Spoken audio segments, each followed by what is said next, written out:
ये क्लियरली बता दिया है कि अगर जनरल बाजवा से बात हो सकती है तो किसी से भी हो सकती है, लेकिन साथ ही साथ उन्होंने ये भी बता दिया कि वो कोई भी कुर्बानी देने के लिए तैयार है, अपने मौकिफ से पीछे नहीं हटेंगे। मौकिफ क्या?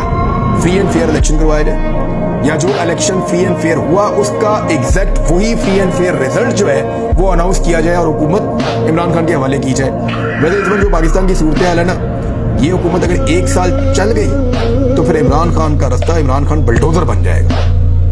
इमरान खान इस तरीके से इस सारे सिस्टम को रोन देगा कि आप सोच नहीं सकते। पब्लिक खुद कर देगी, थोड़े अरसे के बाद आप देखेंगे पब्लिक खुद सड़कों पे होगी और पॉलिटिकल पार्टीज को उनके पीछे निकल के खड़ा होना पड़ जाएगा।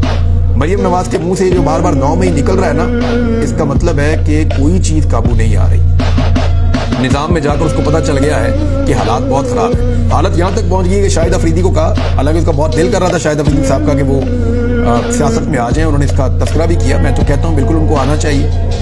उनको 2 वजारतें हुकूमत ने ऑफर की हैं, लेकिन वो भाग गए। उन्होंने कहा जी मैं नहीं वजारत ले सकता इस वक्त, और शुक्रिया अदा कर दिया उन्होंने। शहबाज शरीफ ने उनको वजारत ऑफर की है, याद रखिएगा। शहबाज शरीफ ने, यानी इमरान खान ने कभी वजीर मकरम को ऑफर नहीं की वजारत, इमरान खान ने कभी वकाल यूनुस को ऑफर नहीं की वजारत, लेकिन शहबाज शरीफ ने शाहिद अफरीदी को क्यों ऑफर की? इसकी वजह यह है कि उन्हें लगता है कि एक शख्सियत को सामने लाया जाएगा, उसका एक क्रिश्मा है, उसका हम फायदा उठाएंगे और पॉपुलैरिटी गेन करेंगे, इमरान खान के मुकाबले में कोई चीज लेकर आएंगे।